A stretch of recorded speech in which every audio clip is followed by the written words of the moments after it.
Hello and welcome to Hot Pursuit, part of Ahval video and podcast series. Joining me now, Aykan Erdemir from Washington, D.C. He is Senior Turkey Director of FDD, Foundation of Defense of Democracies, a think tank based in Washington, D.C. Welcome, Aykan. Thank you.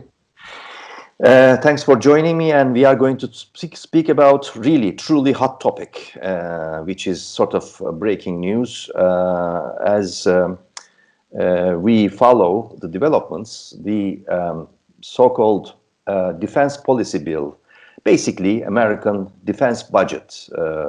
This bill that requires Donald Trump's approval, of course, it's pending. What's added into this? The purchase of Russian S-400 air defense missiles, which has caused a lot of friction between Ankara and Washington, D.C., and that led to a lot of discussion and tension for inclusion of CAATSA. The CAATSA is the Countering America's Adversaries Through Sanctions Act. A number of sanctions are to be imposed on Turkey, a long-term ally of United States of America, which is a very dramatic development indeed. Please walk us through this development, what this means, and what will be its repercussions. Now, I call this a slow motion train crash because this was long in the making. In July, both the House of Representatives and the Senate passed their versions of the National Defense Authorization Act.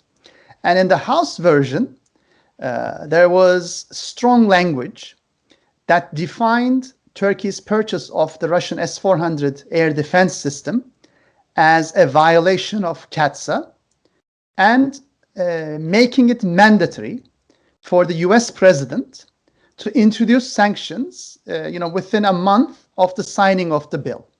So back then, over the summer, I think many analysts warned that if the final version of the bill, that emerges from the conference of both chambers of US Congress, it ends up including this version of the bill, then this will lead to sanctions by the end of December or mid-January against Turkey.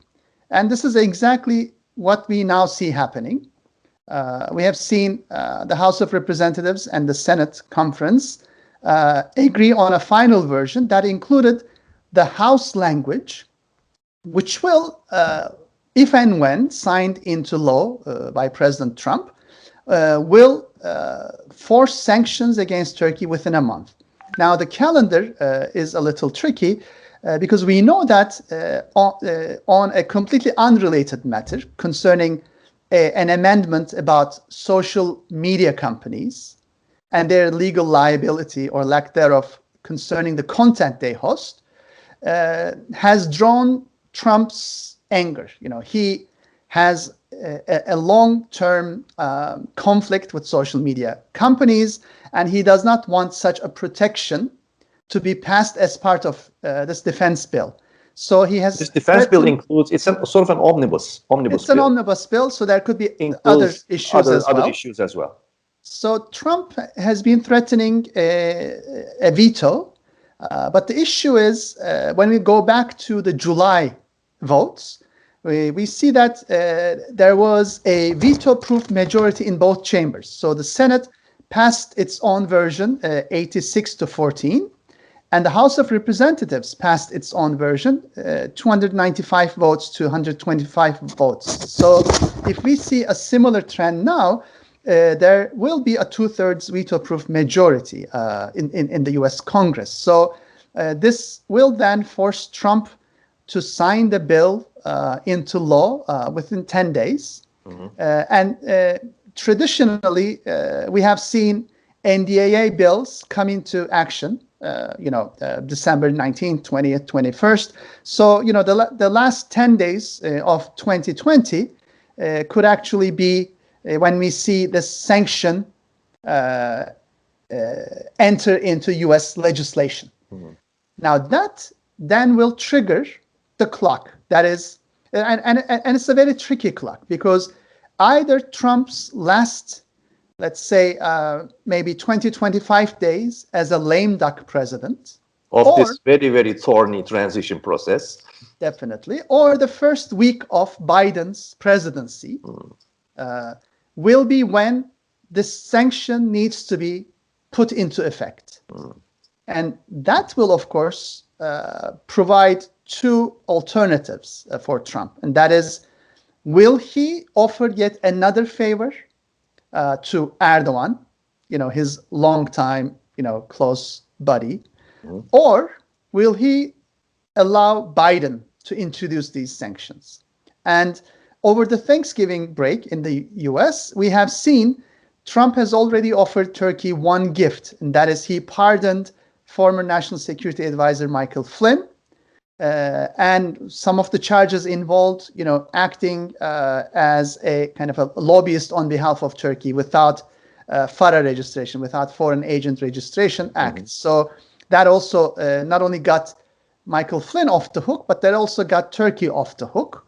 So Trump now might choose to offer another gift to Erdogan by picking the lightest possible sanctions in CAATSA's 12 article menu. To make them as soft as possible. As soft as possible and as convenient to Erdogan as possible. And what I mean by convenient is that, for example, Erdogan always prefers sanctions that target political personalities, because these are mostly symbolic sanctions that could introduce travel restrictions or banking transaction restrictions, but ultimately offer Erdogan an advantage, because then he can frame these as an assault on Turkey's elected or appointed officials and therefore Turkey's national sovereignty.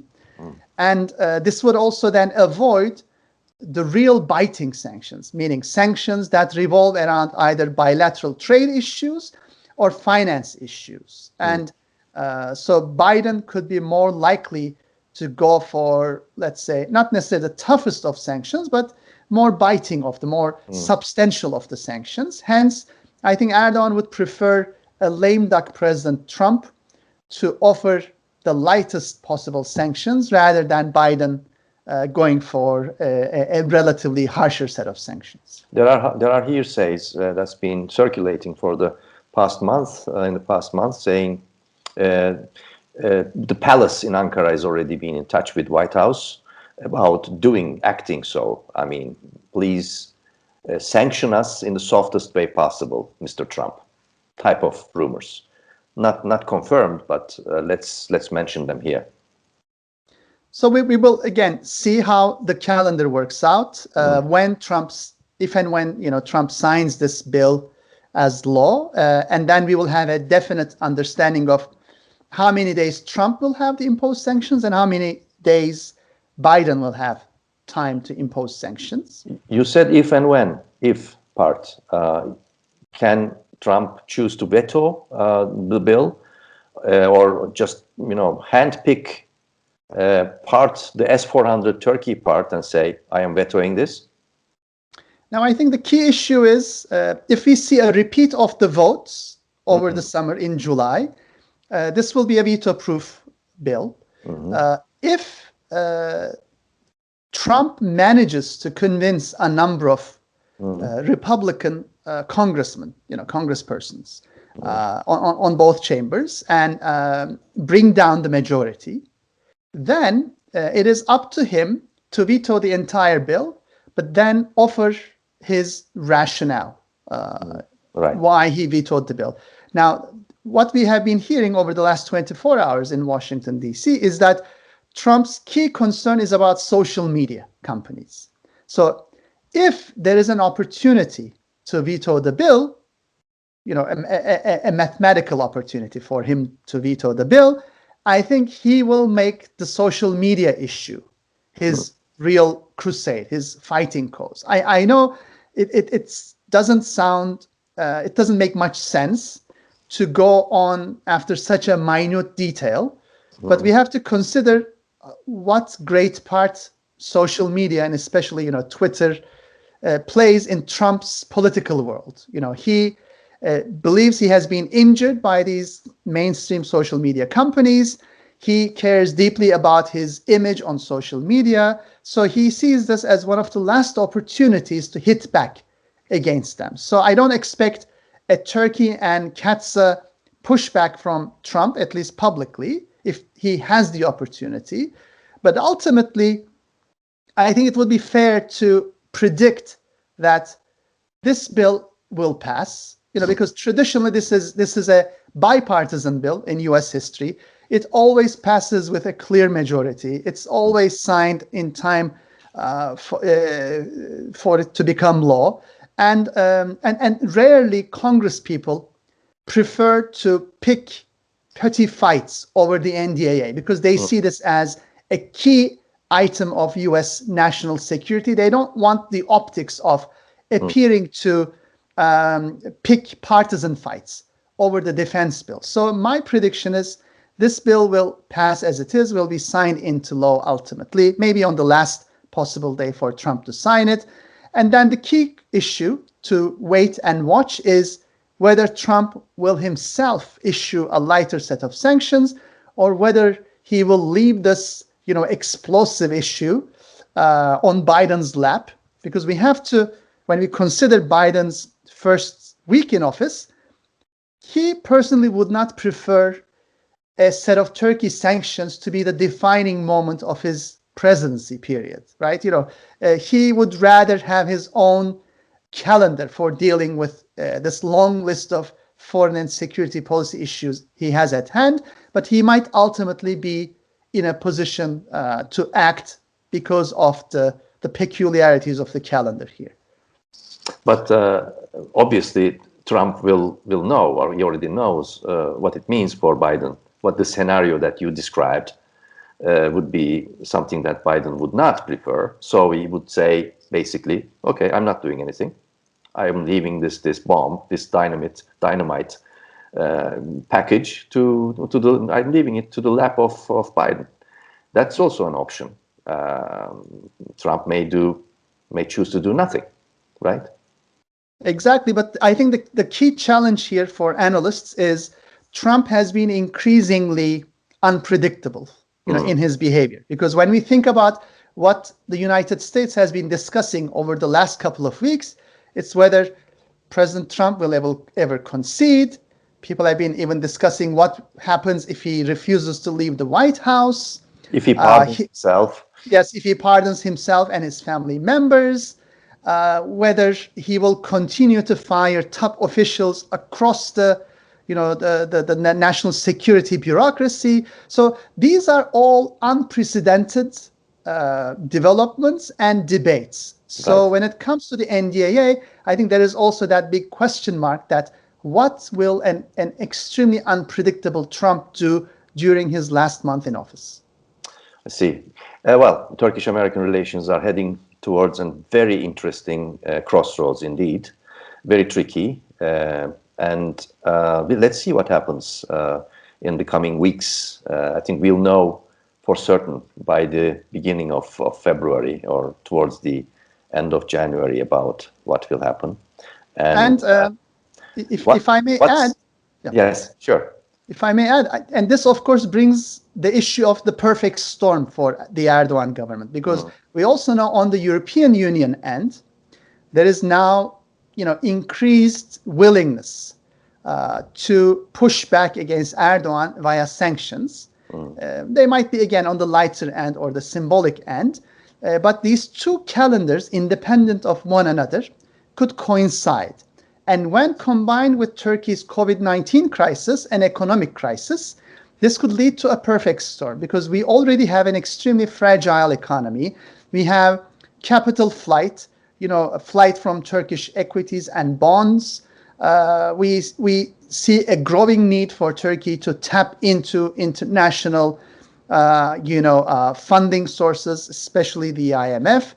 But then if we see sanctions coming from both sides of the Atlantic, this will, of course, adversely affect the Turkish economy and exacerbate capital flight as well as the devaluation pressure on the currency. What we don't know about the EU sanctions is that whether or not they will be imposed at all, but what we know for certain that the CAATSA sanctions are now effect, be them in a softer version or in a harder version.